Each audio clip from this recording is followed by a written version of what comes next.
السلام علیکم. آزاد کاسٹ کے ساتھ میں ہوں سزین جہان خان اور میرے ساتھ اسٹوڈیو میں موجود ہیں حسن ایوب. حسن کیسے ہیں آپ؟ اللہ کا شکر، آج تو بہت ہی اچھا ہوں. اچھا خیریت؟ مجھے تو خیریت ہے، مجھے تو اللہ کا شکر ہے، بڑی صحت بھی اچھی ہے، تندرستی بھی ہے. لیکن جب سے جنرل فیض حمید گرفتار ہوئے ہیں، بانی چیئرمین تحریک انصاف کو، یہ میں خبر دے رہا ہوں 180 پر بلڈ پریشر ہے. نیچے نہیں آ رہا مسلسل. میرے پاس سورسز ہیں، میں رپورٹر ہوں، مجھے اس سے پتہ لگا. جیل سے خبریں آپ کو جی مجھے ملتی ہیں. جی انڈر کور آتی ہیں؟ انڈر کور نہیں، میرے سورسز ہیں، میں رپورٹر ہوں، میرا کام ہے خبر نکالنا. تو بانی چیئرمین تحریک انصاف کو 180 پر ان کا بلڈ پریشر ہے، نیچے نہیں آ رہا. اچھا، کوئی پلیٹلیٹس تو کم نہیں ہوئے؟ پلیٹلیٹس نہیں، ان کا بلڈ پریشر نیچے نہیں آ رہا ابھی. تو میرے خیال سے ان کو شاید موشنز لگیں گے اس کے بعد. اچھا، تو پھر کیا وہ لندن شفٹ کریں گے؟ ان کو کیا ہوگا؟ میں اچھا وہ تو خیر مذاق والی بات ہے، موشنز والی، بٹ بلڈ پریشر ان کو باقی 180 کے اوپر بلڈ پریشر ان کا چل رہا ہے اور وہ نیچے نہیں آ رہا ہے، میڈیسن کے باوجود بھی نیچے نہیں آ رہا. اچھا، تو اب وہ لندن جائیں گے علاج کے لیے یا نہیں؟ لندن جائیں گے یا کسی اور جیل میں جائیں گے یا اسی جیل میں رہیں گے؟ سوال ہے کہ لندن بہتر رہتا ہے نا، مطلب وہاں پہ علاج اچھا ہوتا ہے اور پھر جب انسان واپس آتا ہے تب تک مشکلات اور بلڈ پریشر کا حل سب نکل آتا ہے. ہاں بالکل بالکل بالکل صحیح ہو گیا. اچھا مجھے بتائیے گا کہ جنرل فیض کا جو کورٹ مارشل سٹارٹ ہوا ہے، اس میں کچھ گرفتاریاں بھی ہوئی ہیں. جی کچھ آپ بتانا چاہیں گے اس کے اوپر کوئی بات کرنا چاہیں گے؟ دیکھیے یہ 3 لوگ گرفتار ہوئے ہیں، 2 بریگیڈیئر صاحبان ہیں اور 1 کرنل ہیں. ٹھیک ہے. جو بریگیڈیئر صاحبان ہیں، ایک کا نام ہے بریگیڈیئر نعیم اور دوسرے کا نام ہے بریگیڈیئر غفار. ان دونوں کا تعلق جو ہے یہ چکوال سے ہے. ٹھیک ہے. اور جو کرنل صاحب ہیں وہ بھی یعنی جنرل فیض حمید کے یہ تینوں لوگ بڑے خاص ترین لوگ ہیں، قابل اعتماد ترین لوگ ہیں. یہ وہ لوگ ہیں جن کے ذریعے جنرل فیض حمید آپریٹ کرتے رہے تھے اور آپریٹ کر رہے تھے ان دنوں پوسٹ ریٹائرمنٹ. تو ان تینوں نے بھی اپنے آرمی ایکٹ کی خلاف ورزی کی، کیونکہ post retirement you are not allowed, you are not suppose to جو ہے interfere into the sort of affairs. اور کام کیا کر رہے تھے؟ یہ تینوں کام یہ کر رہے تھے جنرل فیض حمید کے لیے پاکستان تحریک انصاف کو سہولت کاری فراہم کر رہے تھے. اور یہ چیز ود ایویڈنس آن سرفیس جو ہے وہ آ چکی ہے. اسی وجہ سے ان کی گرفتاریاں عمل میں لائی گئی ہیں. اور اس کے ساتھ ساتھ جو جنرل فیض حمید کا گھر ہے لطیف فال والا، چکوال والا، وہاں سے بھی بہت زیادہ میٹیریل جو آپ کی پاک آرمی ہے انہوں نے اپنی تحویل میں لے لی ہے. اب یہ تمام چیزوں کے بعد جنرل فیض حمید کا جو فیلڈ کورٹ مارشل ہے وہ تو ان کے لیے جو ان کا مقدمہ ہے وہ بڑا سنگین نوعیت اختیار کر گیا ہے. اور اس میں جو چارج شیٹ ہے وہ بڑھتی جا رہی ہے. پہلے ٹاپ سٹی سے یہ معاملہ سٹارٹ ہوا تھا اور اب یہ بڑھتا جو ہے اس طرف آ رہا ہے. یہ نیکسس ان کا تھا. اور پھر جس طرح رات کو ایک خبر سامنے آئی، جس طرح آپ کی شاید علمی ہوگا کہ جو اڈیالہ جیل کے ایک ڈپٹی سپرنٹینڈنٹ تھے محمد اکرم صاحب، یہ ان کو گرفتار کیا گیا تھا. تو یہ خالی محمد اکرم صاحب گرفتار نہیں ہوئے جی، ان کے ساتھ 3 لوگ اور گرفتار ہوئے ہیں اور تینوں ان کے ماتحت تھے. اور ان کے اوپر جو ایلیگیشن ہے فیض کے ماتحت تھے نہیں جی، اچھا تینوں محمد اکرم کے ماتحت، اچھا محمد اکرم کے، جو ڈپٹی سپرنٹینڈنٹ تھا ان کے ماتحت تھے، یعنی ان سے نیچے تھے ان کے رینک سے. لیکن بیسیکلی پریزن ڈپارٹمنٹ کے یہ امپلائز تھے. عمران خان کے لیے پیغام رسانی کا کام کر رہے تھے. جنرل فیض حمید جو پیغامات بھجواتے تھے وہ تھرو ان کے بھجواتے تھے، یعنی محمد اکرم. اور وہ بیچ میں کوئی بندہ ہے نہیں بندہ، یہ چیزیں اب سامنے ویزیبل ہو جائیں گی. یہاں پہ کرنا چاہوں گی کہ کسی کو جیسے کوئی جیل میں ہوتا ہے تو اس کو لیٹرز بھی لکھے جاتے ہیں، اس سے اس کے گھر والے ملنے بھی جاتے ہیں. تو اگر کسی نے کوئی پیغام دیا تو کیا یہ کوئی فنڈامنٹل رائٹس کی وائلیشن ہے یا کوئی ایسا قانون ہے کہ آپ کسی کو کوئی پیغام نہیں دے سکتے؟ اچھا یہ بات ابھی میں بتاتا ہوں، اس بات کا جواب دیتا ہوں. اب پہلے بات سن لیں جو میں بات کرنا چاہ رہا تھا. یہ پورا ان کے اوپر الزام کیا ہے اور یہ کیا نیٹ ورک تھا جو بریک ہو گیا ہے.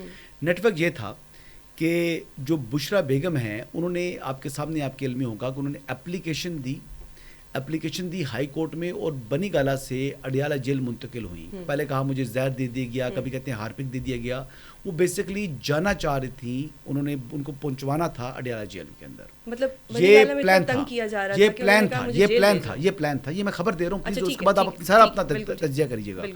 یہ پلان تھا کہ ان کو وہاں سے شفٹ کیا جائے بنی گالا سے اڈیالہ جیل میں. اور اڈیالہ جیل میں وہ وہاں سے، کیونکہ یہاں پر جو چیک اینڈ بیلنس اس قسم کا تھا کہ وہاں سے پیغام رسانی ہو نہیں سکتی تھی. اچھا، تو وہ پیغام پہنچوانے کے لیے عمران خان صاحب کو یا پہلے بشرا بیگم کو، تو یہ پیغام کے لیے بھجوایا گیا ان کو اڈیالہ جیل. اڈیالہ جیل میں جو سرویلنس زیادہ ہوتی تھی یا جس طرح کا چیک اینڈ بیلنس تھا یا سختی تھی وہ تھی عمران خان کے اوپر. وہاں پر سیکورٹی بیفڈ اپ تھی, لیکن بشرا بی بی کے اوپر اتنے زیادہ چیکس نہیں تھے.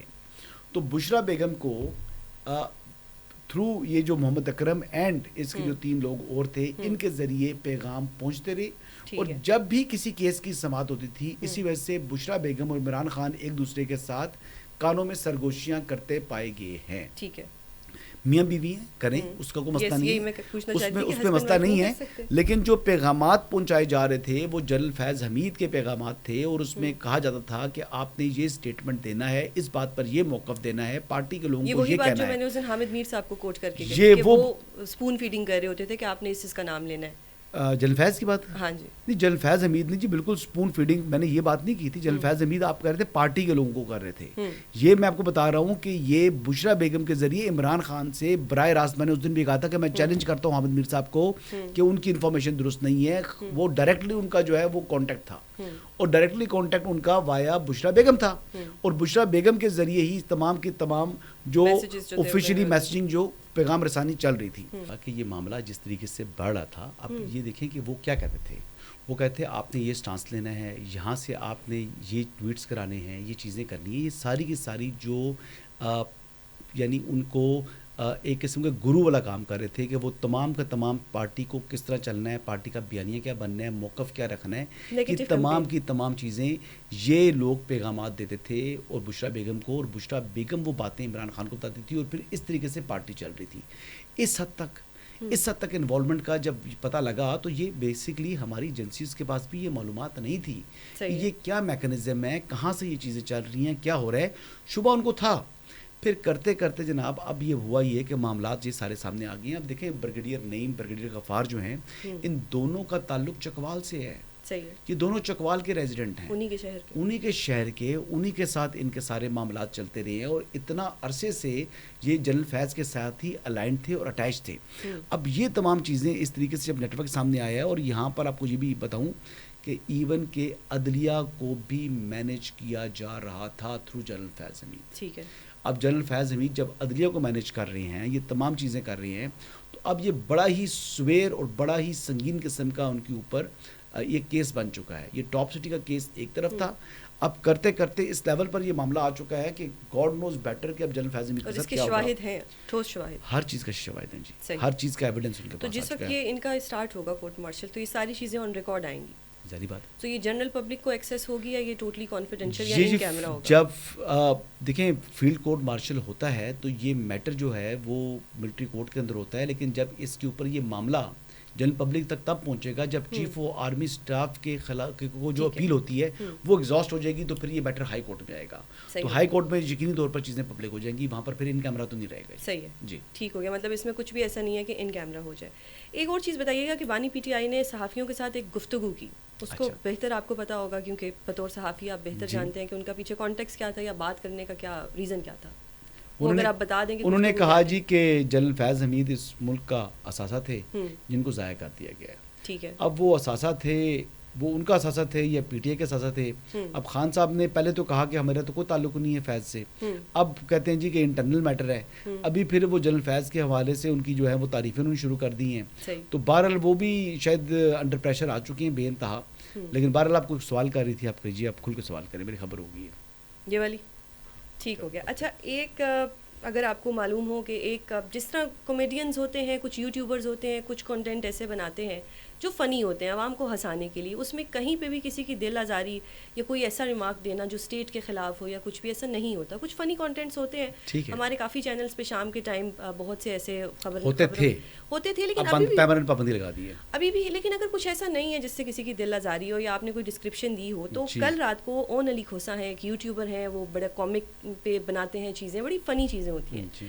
تو کل رات کو 5 بجے کے قریب ان کو نامعلوم افراد نے ان کے گھر سے گرفتار کر لیا, مطلب اغوا کر لیا. گرفتار تو نہیں, اغوا کرنا بہتر رہے گا. اور ابھی تک ان کے گھر والوں کو کچھ معلوم نہیں. لائک ان کو پہلے کہا گیا کہ سبزہ زار پولیس اسٹیشن میں ہے, پھر وہ وہاں گئے, وہاں سے کچھ پتہ نہیں لگا. پھر کیونکہ وہ اچرا کے رہائشی تھے تو وہاں سے بھی انہوں نے جب کانٹیکٹ کرنے کی کوشش کی یا کمپلینٹ دائر کرنے کی کوشش کی, تو جو اب تک کی ان کی اطلاعات ہیں میرے پاس جو ہیں, اس میں یہ ہے کہ ابھی تک کچھ معلوم نہیں ہو سکا. ہائی کورٹ میں ریٹ کر دی گئی ہے ہیبیس کارپس کی. تو یہ کس طرف ہمارا ملک جا رہا ہے, اور یہ یو نیور نو کہ کس نے ابڈکٹ کیا ہے. دیکھیں اب یہ بات دیکھنے والی ہے، جیسے وہ ایک شاعر تھے احمد فراد صاحب، ایگزیکٹلی اسی طرح کا وہ تو مری جاتے ہوئے گرفتار ہوئے ہیں، وہ تو تھے نہیں. اب یہ جو کھوسا صاحب ہیں، کھوسا صاحب کا جو کانٹینٹ ہے اس میں میرے خیال سے انہوں نے پاکستان کے پاکستانی بل کی بات نہیں ہے، آپ نے انہوں نے پاسپورٹ کا بھی دکھایا تھا، اور وہ پاسپورٹ کو دکھا کر پاکستان کی جو پاسپورٹ ہے اس کی تصدیق کر رہے ہیں. تو اگر انہوں نے تصدیق کی پاکستان کے پاسپورٹ کی، دیکھیں 14 اگست کے بعد ہمارے جو پاکستان کے ساتھ حب الوطنی ہے یا پیٹریوٹزم ہے وہ بڑا عروج پر ہوتا ہے، ایسے اس ٹائم کے اوپر سینٹیمنٹس بڑے ہائی ہوتے ہیں. تو میرے خیال سے کھوسا صاحب کو بھی خیال کرنا چاہیے تھا کہ پاکستان کا جو پاسپورٹ ہے، آپ کی شناخت تو پاکستان ہی ہے نا، تو ٹھیک ہے اگر کسی محکوم قوم کے اندر ہوتے یا کسی ایسے ملک کے اندر ہوتے جس کے اوپر کوئی اور ملک جو ہے وہ حکمرانی کر رہا ہوتا تو کیا وہ اچھا تھا؟ ٹھیک ہے ہمارے حالات اتنے اچھے نہیں ہیں، ہم شاید وہ ترقی کی وہ منازل حاصل نہیں کر سکے جس کا خواب جو ہے وہ قائد اعظم نے دیکھا تھا یا جس کے لیے پاکستان وجود میں آیا تھا، لیکن بہرحال ہماری پہچان دنیا میں تو یہی ہے. تو آپ کو معلوم ہے اگر ان کو نوٹس مل جاتا اپالوجی مانگ لیتے، آپ کو معلوم ہے کہ بہت سے ایسے افغانیز ہیں، بنگالیز ہیں جو 71 سے آج تک نہ پاکستانی ہیں نہ وہ بنگالی ہیں، وہ کسی دنیا کے ملک کے شہری ہیں نہیں، جی ان کو ریکگنائز ہی نہیں کیا جاتا. تو وہ کون سے ملک کے شہری ہیں یہ کسی کو پتہ نہیں ہے. تو یہ چیز اس طرح چلتی ہے. لیکن کھوسا صاحب سے متعلق جو بھی چیز ہے جی، ان کا معاملہ کورٹ میں جانا چاہیے، جہاں پر بھی ہے تو گرفتار کر کے نہیں تو کورٹ آف لاء میں ان کو پروڈیوس کرنا چاہیے. اگر کسی ایجنسی نے اٹھایا ہے تو اس کو پیش کریں، اور اگر ایجنسی نے نہیں اٹھایا، اپنے کسی چکر میں غائب ہوئے میں، تو اس کے بارے میں کیا کہہ سکتے ہیں. صحیح ہو گیا. اچھا، ایک ہمارے محترم تھے عمر فاروق صاحب، یہ وہ تھے جن پہ ایک انہوں نے کہا کہ جی فرا گوگی سے انہوں نے گھڑی خریدی اور وہ گھڑی جو خان صاحب کو گفٹ ملی تھی، ان کو اب سننے میں آیا کہ ان کو ہلال امتیاز دیا جا رہا ہے.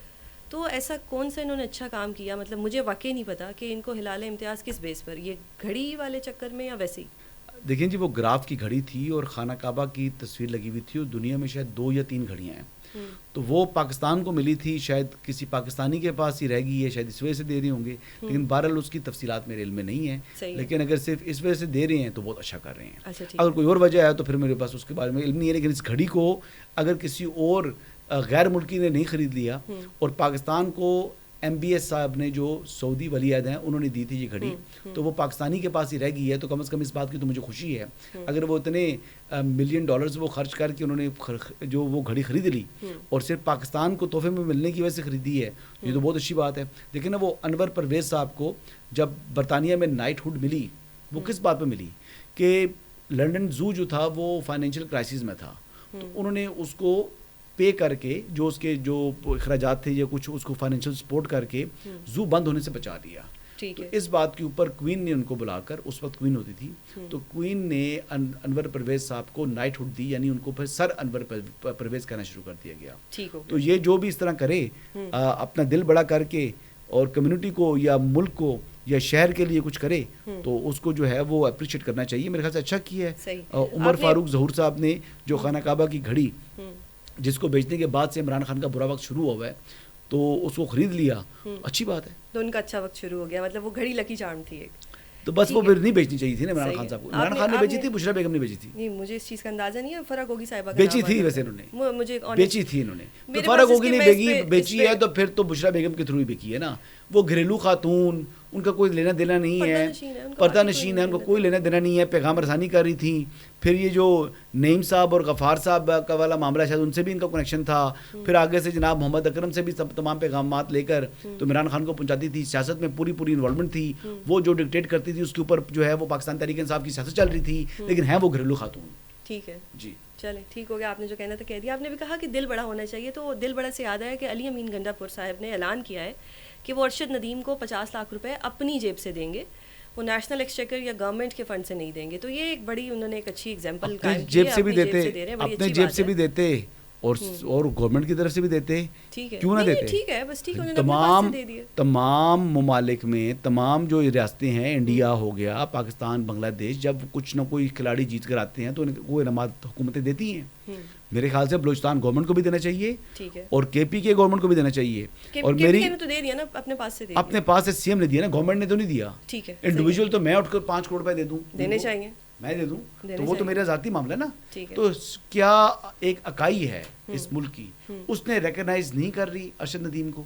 کیا جو انہوں نے کامیابی حاصل کی وہ صرف پنجاب کے لیے اور سندھ کے لیے ہے یا مرکز کے لیے؟ پورے پاکستان کو خوشی دی نا. تو وہ ریکارڈ جب دلایا تو خیبر پختونخوا کے لیے بھی اور بلوچستان کے لیے بھی دونوں گورنمنٹس کو دینا چاہیے ان کو. صحیح ہو گیا, بالکل ٹھیک ہو گیا. حسن آپ کے وقت کا بہت شکریہ. ہمیں بہت سی نیو انفارمیشنز ملتی ہیں اور بریکنگ نیوز ملتی ہیں جو ابھی تک کسی نے نہیں بریک کی ہوتی. تو انشاءاللہ اگلے پوڈ کاسٹ میں آپ سے ملاقات ہوگی. اگر آپ کو ہمارا چینل پسند آئے تو اس کو لائک اور سبسکرائب ضرور کیجیے گا. اللہ حافظ.